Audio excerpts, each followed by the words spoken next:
We are now going to start the important session, that is the management of complications in cataract surgery.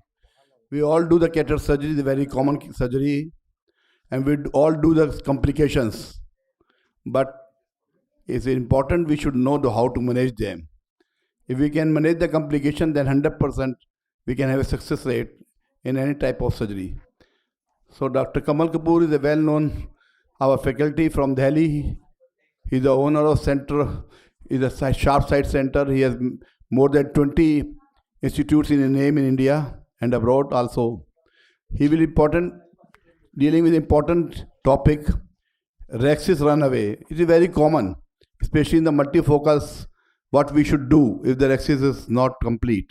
So come over to Kamal Kapoor. Dr. Ramesh, sir, please. Very good afternoon. I think it's evening now. I can assure you this is going to be a very, very interesting session. And I always try and have a lot of video-based presentations because I think a picture speaks 1 million words, not even 1,000 words. So I'll be talking about, I'll take you a rundown through the whole battery gap.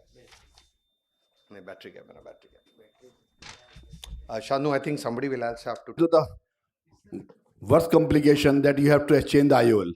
Naveen, you are here? Please. Naveen, you are ready? You are ready? So I will start. So we are starting reverse. What maximum you can have, that is the IOL exchange. There is some problem in IOL, you have to exchange it. So what are the causes? What are the causes when you have to exchange the IOLs? Wrong IOL power, unhappy patients, dislocation of lens that was initially positioned correctly, poor positioning of the lens in the first place, means capsular support was not there, you have implanted but it was not supported well, and damage to the IOL to haptic or optic, which is very common in Indian hydrophobic lenses. This is video only, that nothing. This is a case which was operated by one of my colleagues in neighbor city.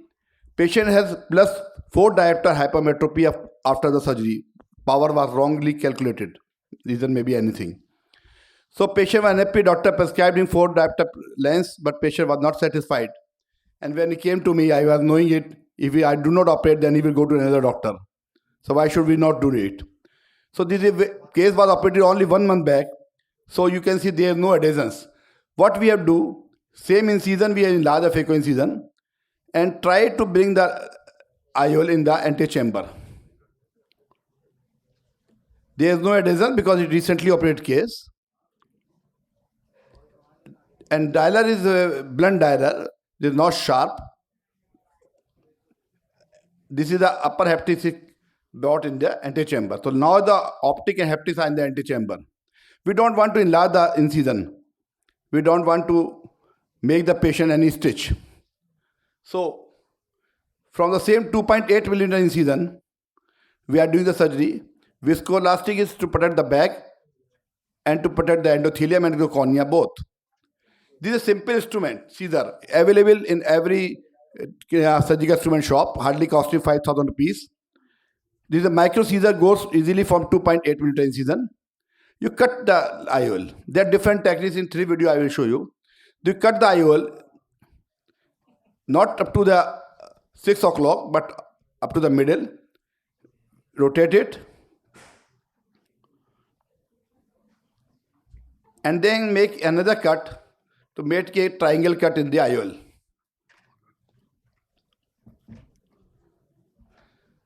These all videos are real-time videos so that you should know how much time you have. It is not taking more than 5 minutes time in any case. So same Caesar is very easy to cut for the Caesar. We are not holding the lens with the other instrument or other hand because this is hydrophilic lens. The cut has been made. So made a triangle cut. And then now we are enlarging incision to 2.8. So you can see the Caesar has gone in less than 2.8 millimeter incision. This triangular part is removed. Now hold the lens with the forceps with serrations and keep pulling it out.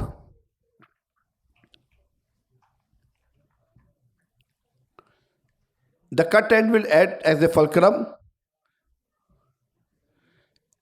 So IOL can be removed easily without damaging the endothelium. Just remove it, push it and then you can plant the lens. That part I'm not going to take because you all know it. Another case start karna. Next. So we can implant the lens. This is another case. Very rare situation, but we have faced it. I have faced 3 cases. You have to remove 3 cases like this. The opaque lens. Have you ever faced this situation, opaque lens? So this opaque lens, this is my 3rd lens which I have removed. Vision was less than 660. Up to 624, 680, I don't remove the lenses. So this is opaque lens, operated not by me, but I don't know which lens was it. It was operated long time back by someone, 7-8 years back. Or more. Lot of adhesions are there. But with the help of viscoelastic and dialers, we are able to remove the adhesions.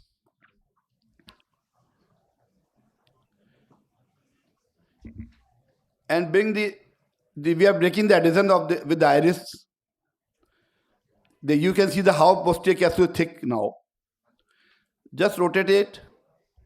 One part has come out. This, what I have come to know with my friends, there was one company which was making these lenses and they were getting opaque. There is no use of disclosing the name of the company which is not working now. That was Indian company. So now we have enlarged the incision to 2.8. So all the surgery have been, and before removing the lens, because lots of adhesion were there, we are implanting scaffold lens. Another lens of the power calculated already. So this is scaffold lens. So you can do the explantation with the scaffold lens in the position or without position. In the first case, we have not used the scaffold lens, and second case, we are using that. So we can have all the options open. So lens is there in the position, so we have no worry about the posterior capsule. Now this is a thick lens, so we are holding with the other instrument and cutting with the same scissor, costing only 5,000-6,000 rupees, available with the par, geoja, every surgery. We have just made a cut, you see. We have not made a triangle, just a cut, and that cut acts as a fulcrum, and we are removing the lens, you see. Just rotating and removing. We have not made any cut through and through, only simple a small cut. And the lens is already in the position, so we can, this is lens already in the position.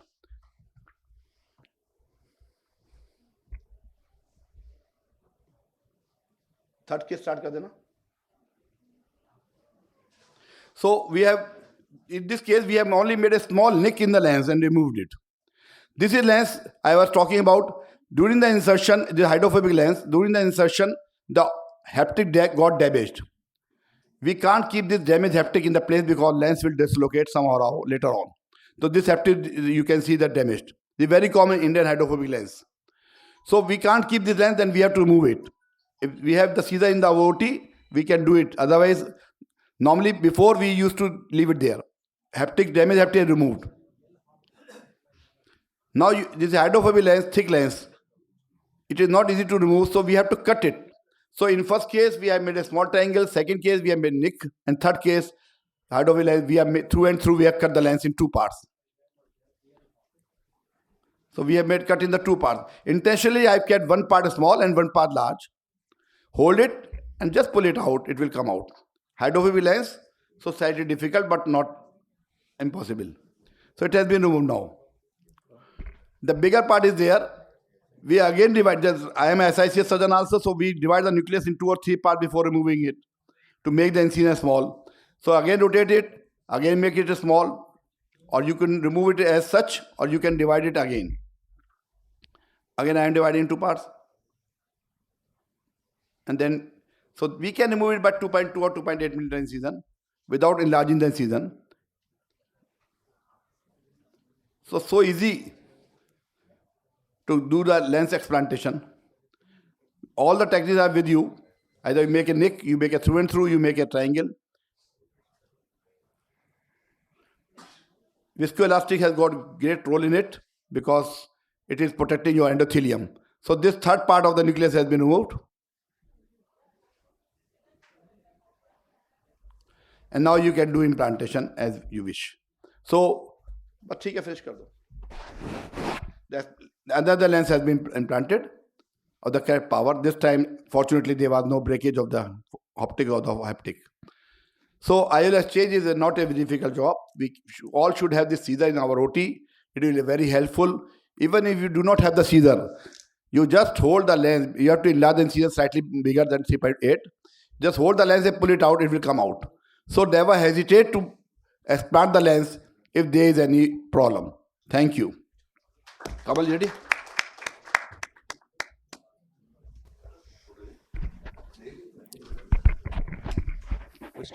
Sorry for the glitch earlier. Yeah. Actually, I was working on the videos. I have something like 27 videos for you, so I was trying to just nick them and trim them. And anything possible. You see, most of the times we're concerned with the posterior capsule. You know, that's the Waterloo. But believe me, when the anterior capsule wants to play tantrums, it can drive you crazy. Band ho gaya? Laga dijiye. So I'll be talking about when all the anterior capsule can have a mind of its own and how to get it back and not to panic. So first of all, I'll divide my presentation into two parts. One is understanding physics and dynamics. For those people who know me, I'm actually known as a geek, techno geek in my organization. I can open any machine and put it back, including my laser machines. That's a hobby, that's a passion. So I apply physics in all surgeries. So I'll try and make you people understand how it works for me and how it will work for you. The moment you start understanding the physics of the whole scenario. ये presentation मेरा इस पे नहीं, मेरे पे run कर रहा, उधर नहीं आ रहा है. You have to present two talks. It's running for me. मेरा slide change हो रहा है, आपका नहीं change हो रहा है इधर. एक ही दिखा. दोनों combine कर दो. दोनों combine. Not my day, I guess. Is the central 5 to 6.5 or maximum 7 millimeter. Yeah. So once you understand this basic thing, then you are able to actually play around it. नहीं चल रहा भैया.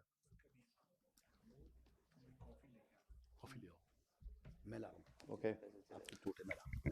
So I represent a Sharpsight group of eye hospitals. I must tell you, we are lookout for very young dynamic surgeons. We are growing at a fast pace. We have 18 hospitals. We are coming up with more in Asansol, Siliguri, Guwahati, Ranchi, Jhansi. So I'm looking for young dynamic surgeons, you know, who would together partner with us and take eye care to the new level in the country. Which issue है यार इसमें? Video run नहीं कर रहा. आ गया. Thanks. So let us understand what all can happen to an anterior capsule. You could have a run through. You could have your blade going and puncturing the capsule. You could have an intumescent cataract just bursting upon you. You could have the capsule coming out of your wound. Anything you can think of. Even if you think you've done a femtocataract surgery, the capsule can just decide to play upon you.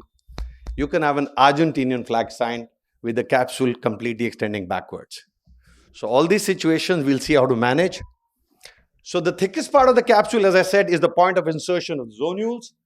This is your strong point. But the moment you go beyond that, you are in slippery waters. That's when the zonules will start pulling the capsule outwards. And that will only happen when the pressure of the anterior chamber is lesser than the intralenticular pressure and the vitreous pressure, both put together. So imagine the capsule like a trampoline. The strongest part of the trampoline is where the knots are being tied. So this is your strongest part. You go beyond this, you are encroaching the unsafe zone. This is where the zonules are there and the capsule is thin. And these zonules, as you go and approach them, will tend to pull the capsule outwards. And that will happen the moment the intraocular pressure goes down. So the total sum of the vitreous and the intralenticular pressure should be always less than the anterior chamber pressure. So there's a play of two forces, the centrifugal and the centripetal force. Centripetal force is what your keratome or your utrata forceps is creating towards the radius. And the centrifugal force is what the zonule is doing. As long as you maintain the balance, the rexes will follow your orders. The moment things go wrong, that's when things go wrong. So in a normal situation, what all can go wrong? So if the zonules are encroached and the viscoelastic leaks, this is when the zonule will pull it out. In a hypermature cataract, if the intralenticular pressure is high, you may have a lot of viscoelastic in the anterior chamber, but the intralenticular pressure is still pulling the zonules outward, it will run out. So the raised pressure will cause an external spreading. So this is how the dynamic works. You will ask me, Dr. Kamal, why does the vitreous pressure make the zonules pull? Simple, understand this. The moment the anterior chamber collapses, the vitreous tries to push the lens diaphragm up. And once it moves up, the zonules which are at the periphery are now being stretched because the vitreous is pushing the lens up. Now these zonules, if they had a pressure X on that point, will have 2x, 3x, 4x. And if your axis touches that zonule, boom, it goes out. This is what happens. As the lens diaphragm moves up, viscoelastic leaks, the same zonule, which was earlier supporting the capsule, is now pulling the capsule outwards. And this is what goes wrong. So make it a point to have no aqueous pockets in the anterior chamber. When you go in with the viscoelastic, push the wound, get the viscoelastic come out as with complete aqueous. So there's only viscoelastic in the anterior chamber. So when your rhexis goes out, reduce the angle subtended by less than 90. And if the rhexis is small, increase the angle more than 90. Now we will go to the video part. This is the video being done by one of my associates. There is a tear, peripheral tear. You can see the tear and see what happens. This is the rhexis extended, badly managed. I'll just fast forward it. The direction of the pull is actually making the zonules pull it more. So my associate thinks that he's completed the rhexis, everything is fine, finishes the surgery. I'll fast forward the surgery. And we think we are out of the woods. We are not. I'll freeze frame the video for you to actually make you see what's going on. There is a complete extension of that tear through the posterior capsule. Two mistakes. Trying to maneuver extended rhexis without pushing viscoelastic and not keeping in mind the vectors, how the capsule was being pulled. That's what led to this problem. So again, as we finish, I'll just there. Can you see the PC? Completely torn. Now, suppose this was well managed, what would we do? This is another case by one of my associates. I was operating in the next OT. She was operating. I have a technique by my name called the inverted T technique. It's been published there. Now, this happened and she was trying to attempt an inverted T, but the viscoelastic was less in the anterior chamber. So she called me, sir, I'm in big trouble. Help me out. So I take over the case and let's see how we manage it. So first I give a nick here. And then I do the inverted T modified. I go and aspirate the flocculent cataract, which was raising the intralenticular pressure. Can you see I'm sucking it out? So as the pressure goes down, my capsule is flattened now. It's far more in control. And all I need to do is give a T cut. And we'll just fast forward it. There are so many videos for us to see. There. Rhexis completed. Second part completed. Third part completed. And the rhexis is there. And there we finish the case. So again, reducing the intralenticular pressure, making sure that the pressure is not exerted outwards. It is always tangentially and bringing it inwards. So once this is done, case well managed. Now we go to the next case. This is a rhexis extension sideways. The rhexis is extended. Trick, viscoelastic. But once if you're going slow, visco is leaking more, refill. Bring it to the center and then give a radial cut. You can also do it with a jerk. You can do it with a jerk if you're well practiced. So this is again one of my associates doing. I was just telling her how to do it. So all you need to do is push in viscoelastic, but don't take time. Because if you're going with the forceps, visco will start leaking. Just go in, hold, bring it to the radial side and then turn it around. So you can control it. So we go to another video. This is another interesting video, peripheral extension. Now this is tricky. Intralenticular pressure is high and we cannot see where the rhexis has extended. It could have extended backwards. So any pulling movement can be dangerous here. So what do? We go in and cut this piece with 1 hour. Because when I pull on a longer piece, the forces directed will be distributed over a long flange of the capsule. So I will have less control. So I cut the limb, make it small so that the force is directly transmitted to the limbus. Another case. Now this is a situation in case your capsule starts coming out of the wound. There is a trick to manage it.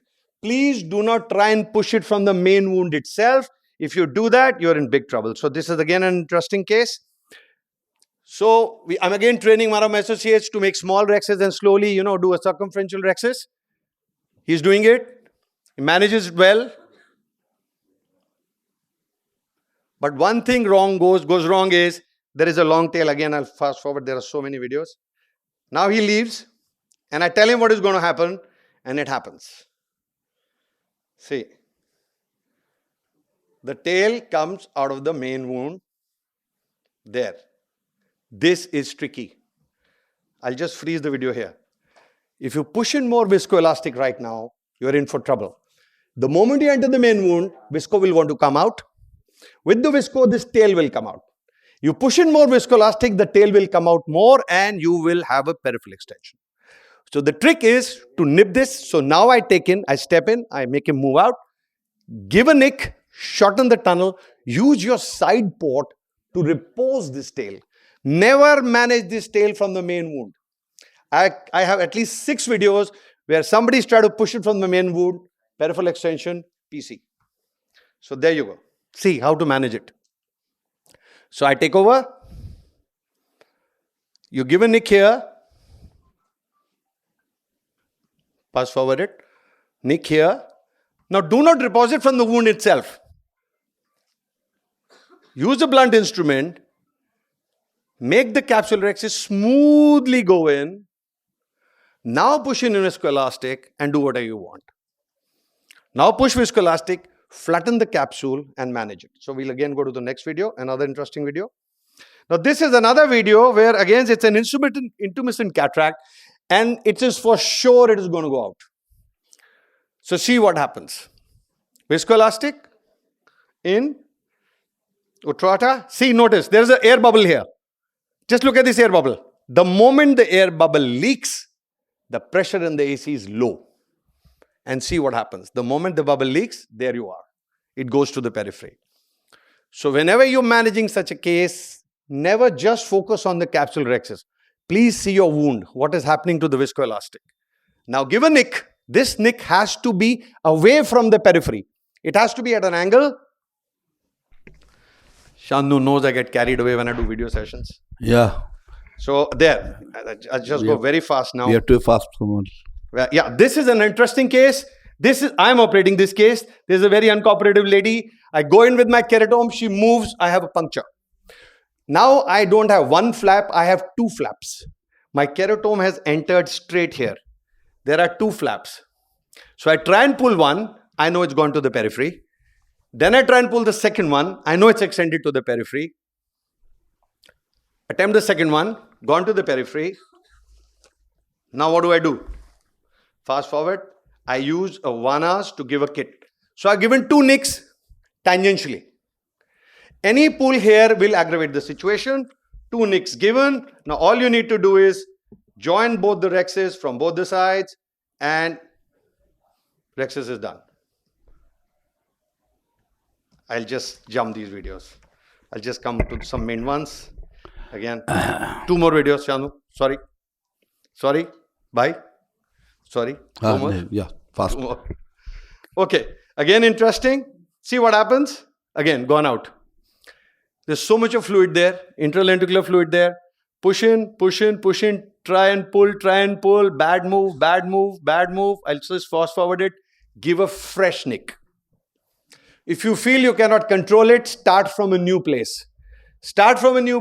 Give a fresh nick, and then use another forceps to come outwards and complete it. Never leave a sharp edge in your capsule rexes, especially in intermittent cataracts. Now this is again post-femto. Everything is fine. A beginner surgeon doing it. So he just pulls the capsule, thinking that the rexes is complete. And this is what happens. See, there you are. You saw that? The rexes was still attached, pulled out. So as the rexus is pulled out, it creates, I'm just going to reverse it for you.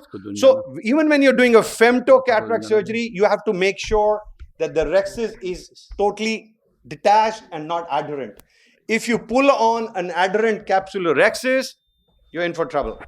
Kamal, There. I know you have a lot of videos to show, and we always love to see your videos. Thank you. So because we know CCC is not the only thing, other things are also there. We have to manage the complications. Thank you, Shanu.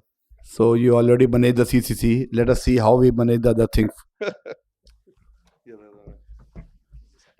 Kamal has really wonderful videos and very scientific explanation of each and every video. That's why we love his videos. Dr. Nivin is there from Chennai. He is a state-of-the-art cataract surgeon, along with the posterior segment. He has patented a special circle fixated IOL also with the alpasomy. That is very, very helpful. We are using it. So he will be speaking on. He will come speaking on because he has to go. First he has come.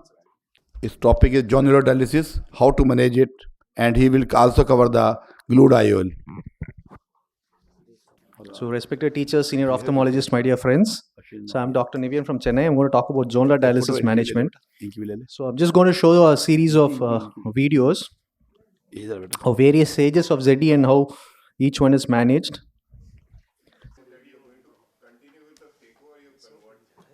See, in all the cases, I have continued with the whole process, even in the case when there was a PCC extension. But I guess for a beginner, it's a good idea. If you suddenly see that the anterior chamber is more deep than you anticipated it to be, that should be a good point for you, number one. Number two, if you start seeing the nucleus being more free than you expected it to be, that's your second sign.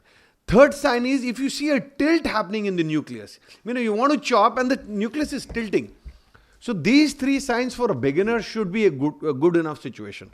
In case, if you want, you can go to my YouTube channel. There are plenty of videos, there is a peripheral extension and there is a PCR, and how you can actually complete a complete phaco without a loss of vitreous. You can see there. We will see Ramesh, then I will answer your question about this when we have to should convert. There is a simple criteria. First from Dr. Shah, you continue.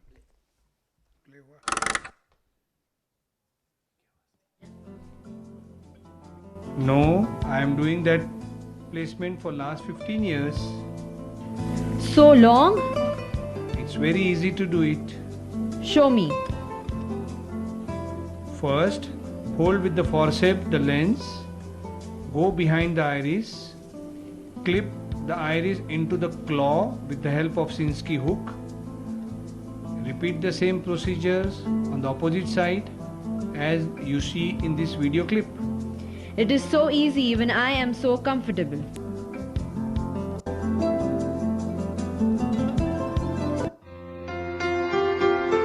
This is the case of the lens in the capsule dropping into the vitreous after almost 12 years.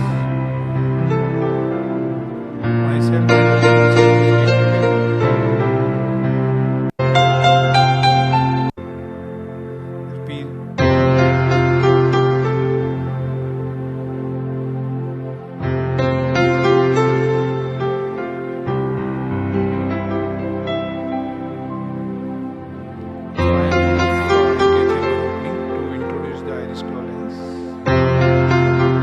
What we need in iris claw lens is 2 tags of iris. If you have 2 tags of iris, it is very easy for all of us. This is probably the simplest method to put an IOL posterior capsule is not sufficient. I did more than about 1000 cases so far. We have trained more than 300 surgeons so far.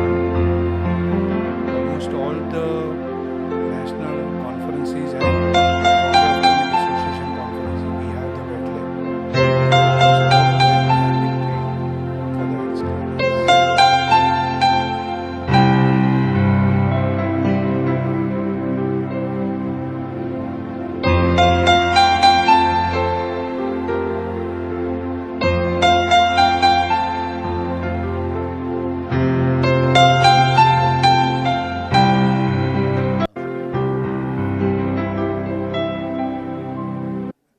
three companies which are making this lens in India: AIOC, Appaswamy and Freedom. All the lenses are good, only the cost of the lens is different. In the past, when we started, it was a plano lens. Now they have given about 5 degree, so that the iris can slide over the lens and without rubbing the corneal lens, the intraocular lens. All these lenses are made from PMMA. We tried to make this with the foldable material, but the memory of the claw was not good. We used to have a slippage of this claw. So we have stopped manufacturing with the soft lens, soft material.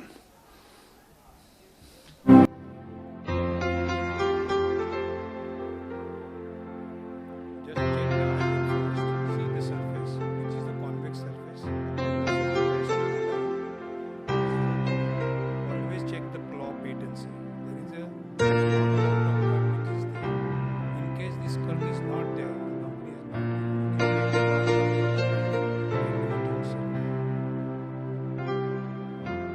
so many lenses which you have done, 3 claws have come out. One patient, both the claws came out and the lens inside the contact. And the other one was one side was hanging. But in all the cases, whenever there is a dispute, please remove the lens and put the same lens again. Put the lens vertically first. You have to do 2 side port incision exactly opposite each other. That is 180 degrees. Rotate the lens. See that some of the points are, this is one type of forceps. See, if you see in this case, when you place the head of the patient, the inferior portion exposed of the sclera and the superior both should be almost the same, so that the eyeball plane is uniform, means it's horizontal. If you try to tilt it, then the lens might be tilted and you might induce the coma. These are few points. If you understand, no, this lens really works very well. It's very simple to do it. Hold the lens almost with the full thickness, the full breadth of it. Do not hold half. Otherwise, there is a chances of breaking the lens. Fix the eye claw on one side. This is one type of forceps. There are 3-4 types of forceps which are available. Always use titanium forceps. Do not use the metal forceps. Because if you use metal forceps, the particles of the metal get stuck onto the PMMA and it will never go. You see how easy it is. And the case is over.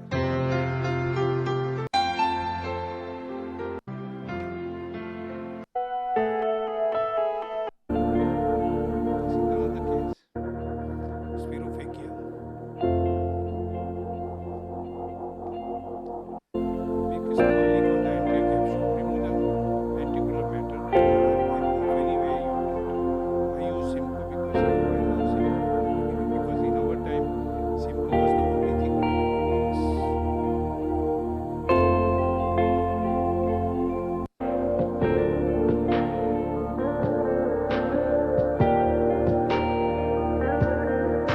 And if you leave this capsule as it is, doesn't matter.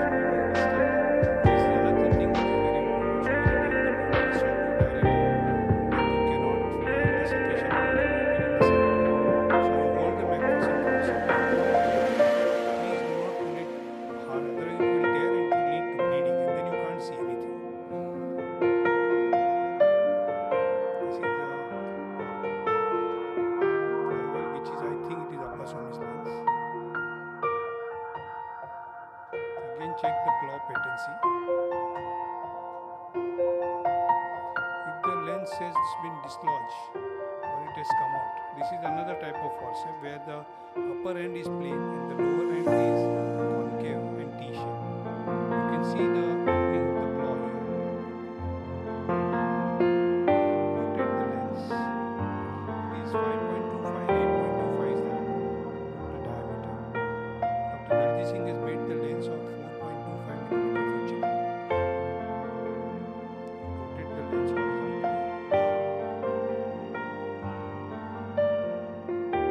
Hold the lens almost the full breadth of it. Go behind. Lift up the lens, then you can have the feel of it. And just slide the. You can use either 26 number needle. You can use any of the rod-like structure or a Sinsky hook, whatever you like it. You can do on the opposite side also. Means you go from the nasal nasal side, do the temporal side, and go to temporal side and do the nasal side. That also can be done. The one more thing which is very important is remove the viscoelastic completely.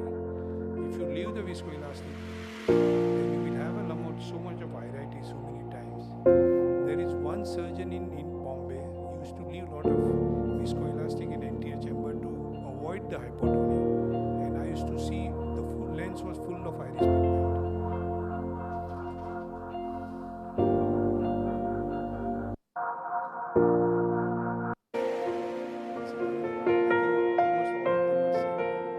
Because of the time problem, I think we. Thank you, Dr. Ved. Thank you. So he has made so simple presentation. So I also learned from him. There was a question from you, when to proceed and when to stop. So my friend Dr. Rohit Om Prakash has developed very good observation. He has published a paper also. If the flap is moving, fluttering, moving, everted and moving and fluttering, it means that it has not gone beyond the equator. If the flap is inverted and not moving, that means it has gone beyond the equator, and then we showed chance of PCR there. Thank you very much for all of you. We have reached well in time. So myself, Satanshu Mathur, Kamal Kapoor, Rajendra Prasad and Dr. Ramesh, all thanks you all of you. Thank you. Oh sorry. I am really sorry. मैं पूछ रहा था तुम बताया नहीं किसने.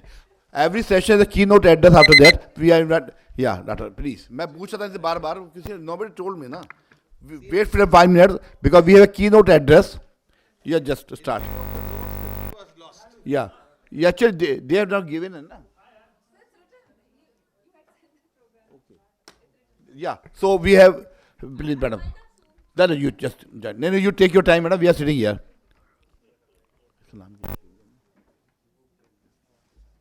कहाँ लिखा है ये हमारा थोड़ी है नहीं ये हमारा थोड़ी है यार दिया नहीं था ना.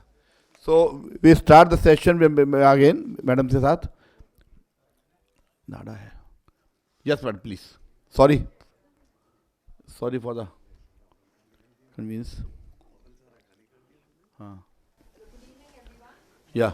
Taking your time when your mind is on the inauguration ceremony and Aishwarya Rai Bachchan. Yeah. But I would like to speak on this topic because I was given this opportunity. The chevron incision in SICS, you have to understand we get a huge volume of patients and mostly advanced cancer. I'm the head of glaucoma and AIOCVGMS Rohtak. Whenever I see someone standing here, I wonder why them and why are they speaking on this. So normally you have to have some experience behind you. I got from MBBS days, I was interested in ophthalmology. So in CMC Vellore, I got the Victor Rambo Prize and I had just one interest. After that, I have been a consultant in AIOCVGMS Rohtak. I have been performing and teaching SICS over 20 years and a reviewer for several journals. SICS is here to stay. It is there in developing nations as well as developed nations. It's affordable, safe and effective. And we had the major problem of people asking about the capsulorhexis and about surgically induced astigmatism. Why is surgically induced astigmatism important? Because uncorrected visual acuity, which the patient wants, is best with minimum SIA. So the cost of equipment is minimal. We have minimal facilities with maximum patients. So we found that this is a good treatment option for them. It has a shorter learning curve, and for all our camps and high volume setups, it is the surgery of choice. So there is a self-sealing incision with a tunnel. There is also simulation brace training available. I brought my postgraduate students to Mumbai in December 2020 amid the pandemic, and they underwent a 1-week training. I was there for 3 weeks. I saw that the simulator is extremely effective. I asked them when they came back, they did much better surgery when they came back. So incisions are a key factor. This is my typical tunnel. I have never made the straight tunnel. I started with the frown-shaped tunnel because they said it was better than straight. So I said, why not start with something that is better?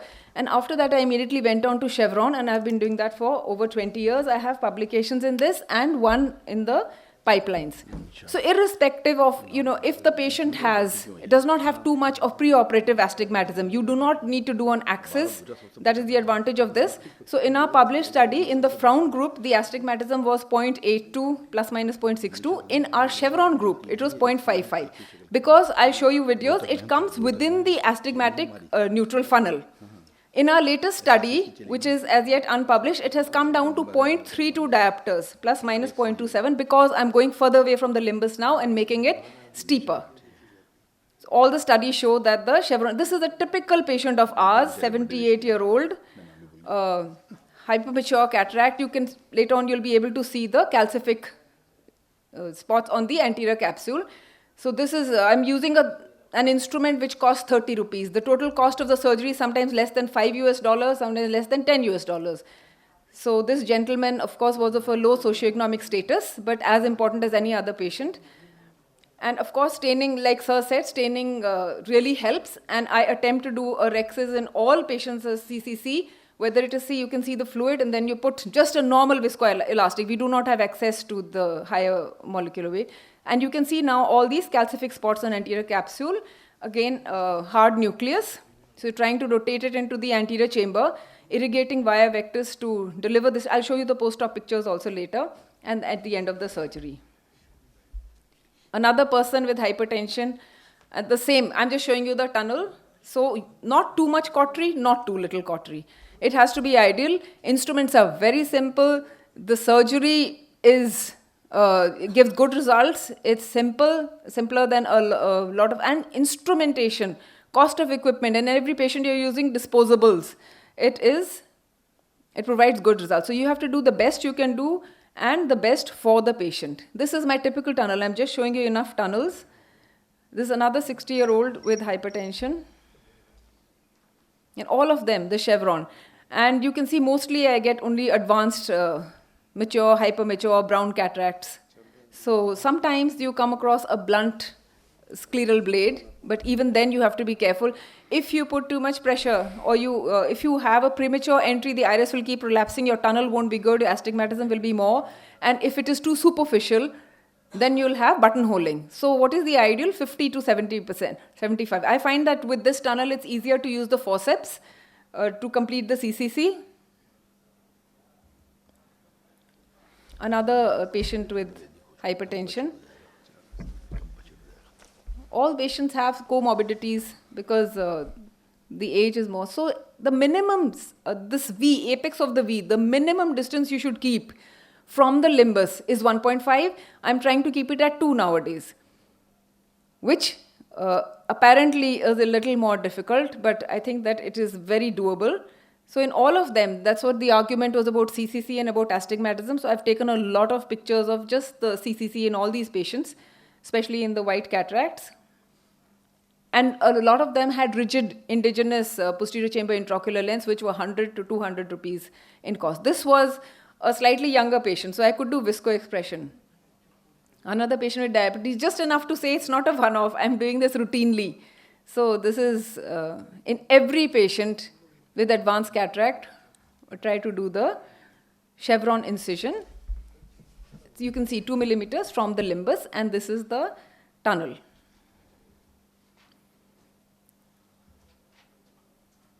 In this patient, initially when I started doing chevron long ago, I started making it wider. Now, as you can see that within the funnel, I have made it steeper. This was a surgery from, I'm just showing you the contrast between this and that, the present ones. And again, you can see this keratome, 30 rupees, is a little blunt, but because of experience, you can manage to make a good tunnel. So basically, astigmatically, neutral, or you should provide less than 0.5. Like I told you, the latest figures are 0.32 plus minus 0.27. The blade should be visible throughout. They say like how much scleral depth should be there. So 50 to 75%, moderately visible crescent throughout the surgery. This is the tunnel. So these are the dimensions of the tunnel as measured for you. Again, another white cataract. So my thing is that you never have to convert from an SICS to a phacoemulsification is what I tell the PGs when they start learning. But you may have to convert from a phaco to an SICS. Rigid, 100 rupees intraocular lens. So these are ideal for our patients. Another 80-year-old patient, again, the rexis can be completed after staining the anterior capsule with the forceps. It's much easier because you already have that opening tunnel, and I try not to make a side port because I feel that I do not want to play with the condylar. As you can see, there is some fluid leakage. Then you can just complete the CCC in these also. I have done a lot of intumescent cataracts and phacomorphic glaucomas also. So always try to do this.